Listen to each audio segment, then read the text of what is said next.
This is your lunchtime news, and I am Bulletin, coming live from SABC studios. One of the best run municipalities in the country, Cape Town, could run out of water. The Mara city has not experienced any significant rain in the past year. Taps could run dry, and residents may be forced to collect water at 12 points around the province. Monique Jansen has more. Cape Town could become one of the world's first major cities to have run out of water. What's named Day Zero. Water scarcity definitely had impacted the community of Atlantis and its people, with local businesses and local sports organizations and individuals has sacrificed a lot to save more water. Westfleet community pools in Atlantis had to close down to save more water, with lifeguards and staff members giving up their job because of the water crisis. Western Province Rugby Association also moved the start of rugby season from April to June. Atlantis Rugby Club is staying positive and hoping for rain to save the date. En alle wedstryde as kanselleer. As ons van dit ons speel eerste Junie maand en dan moet dan nog iets nog kyk op die velde reg is vir speel. So ons bid maar dat gaan reën. Junie maand sodat ons kan sport oefen. Many individuals has changed their whole lifestyle to make sure that they save as many water as they can. Local resident Roberta Matthews explains. Wat ons eers gedoen het is om die swembad, het ons besluit ons gebruik nie meer die swembad nie. Want dit is die grootste watermorser in ons huishouding. Ons het ook van ons badkamers het ons besluit dat word nie meer gebruik nie. Daar's 'n shower, so niemand bad meer is. Ons gebruik die shower sodat ons die showerwater kan gebruik.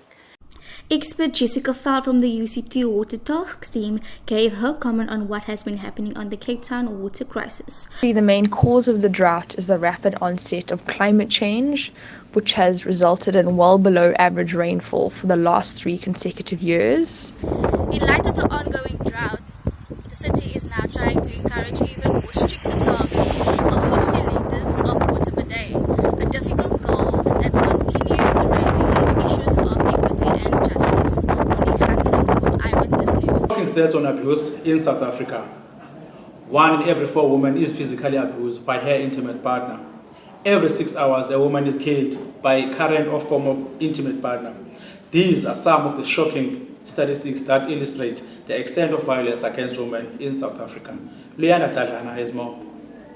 Women abuse in South Africa is one of the serious issues we need to face as a country. 1 in 5 South African women are sexually abused every single day. It's a shocking realization that these women are either sexually or physically abused by their partners. Beautiful women like Karabo Mokoena and River Steenkamp have fallen victims to the abuse and the killing that has been happening in South Africa by South African men. Now the question in hand is, how are women supposed to feel safe in South Africa, and what is our government doing to solve the situation? That the legal system, the criminal justice system, if I should put it that way, is letting a lot of women. You're scared to even speak to people walking on the streets because you never know what might happen or what their plans are for you. We are sitting now, 1 in 20 women don't report issues of domestic abuse and rape, and a part of that reason is exactly the challenges that we face at the South African Police Service. The government is doing enough in terms of actually doing anything. They haven't really, for example, educated men, particularly from a young age, into what kind of treatment of each other and a male-female relationship should be and what it shouldn't be. Ezinye indlela ezokwenza ukuthi wonke umuntu wesilisa athuke or wonke umuntu ohlumeza umuntu wesifazane athuke abone ukuthi into ayenzayo ayikho right. Noseqalile ayeke nongakaqali lokho nje angaqali. Society needs to teach and train and educate our young men that they have a role to play in society, not only in protecting women, but also in never perpetuating the cycle of violence. Cape Town has one of the highest numbers of homeless people in South Africa. Our journalist Simambanga took down the streets of Belleville in Fortreka Road to check what's happening, how the homeless people are affecting businesses and how they feel about it. Africa is one of the most developed countries in Africa, and yet poverty statistics are very, very high. Fortreka Road in Belleville is a business district and sometimes infamous for the many prostitutes and homeless people that reside there. These people are often removed because it's said that they are bad for business. We are talking now about people that is not wanted in the community. We're talking about, and if you think about prostitution, that's the oldest career in history. Even in the Bible's time we had prostitution. So that is things that's with us all the time, and that is people they are not liked by our community. So we get a lot of complaints about homeless people. Obviously we cannot wish them away. They are there.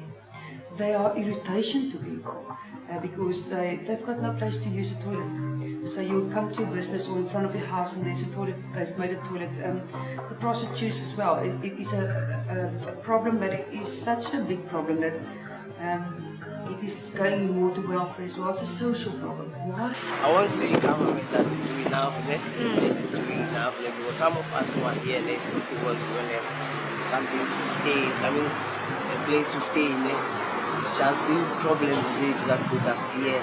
Some of us are running from the community, police, some of us are warrants, so I can't blame government. It doesn't really affect me in a negative way because they do respect me. Whenever I come in, that's when they pack up their stuff.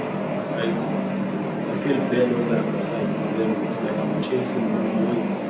They don't have a choice where to sleep.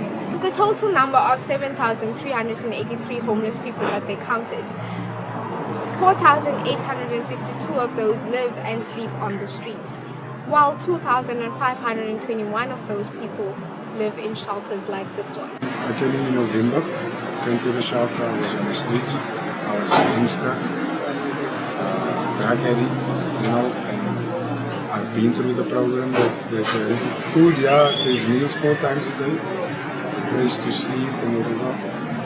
To be quite honest with you, I don't think that the police is doing enough, to protect people outside because, things are still happening. It is 2018 and final year students from the Cape Peninsula University of Technology need to find internships in order to graduate. Should they fail to do so, they'll have to wait for another year to make it to the end.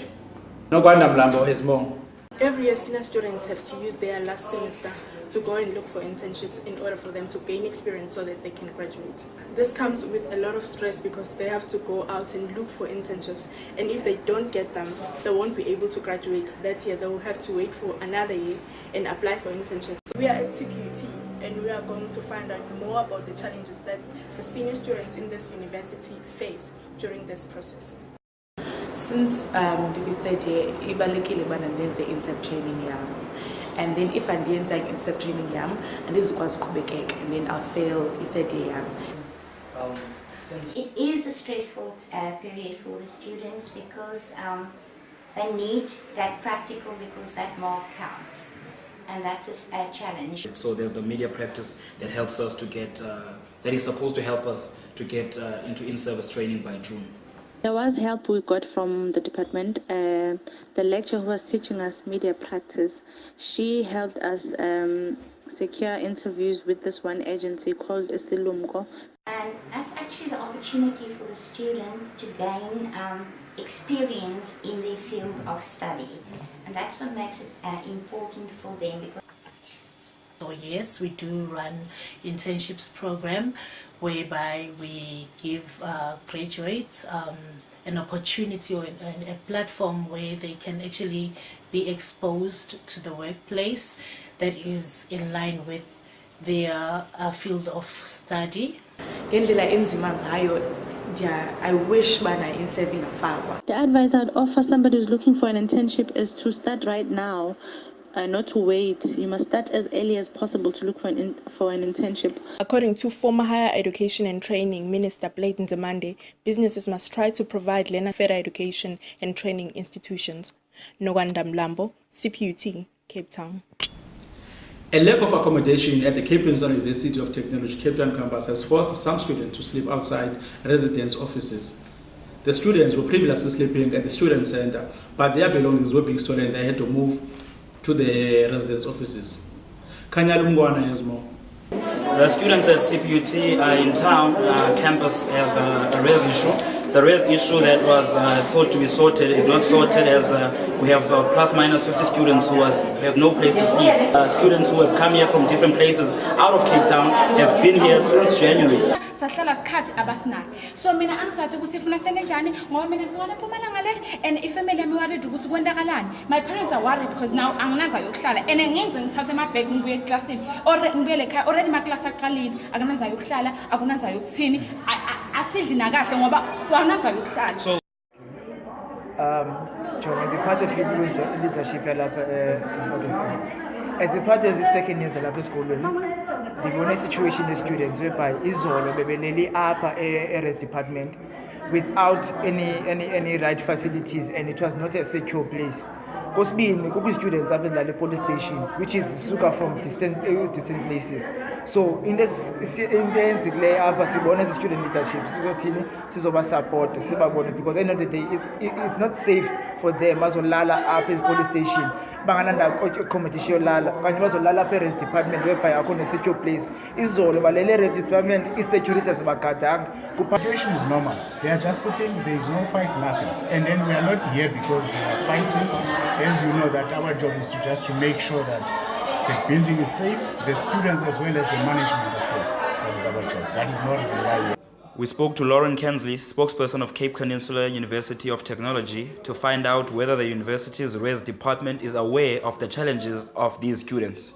So we're aware, obviously, that students have opted to occupy that space. Our residence department are speaking to the students. This happens every year. It's not unusual. There is no university, not in Cape Town, not in South Africa, and not in the world, that is able to offer residence accommodation to everybody who wants it. On the business side of things, Simambana reporting. To some good news, the rand continues to firm for a second day this morning as markets considered it unlikely that the Moody's will downgrade South Africa's sovereign credit rating. Europe's main stock market slid at the start of the trading on Thursday following the losses on Wall Street. Oil held above $65 a barrel after US crude inventories unexpectedly dropped, falling below the 5-year average.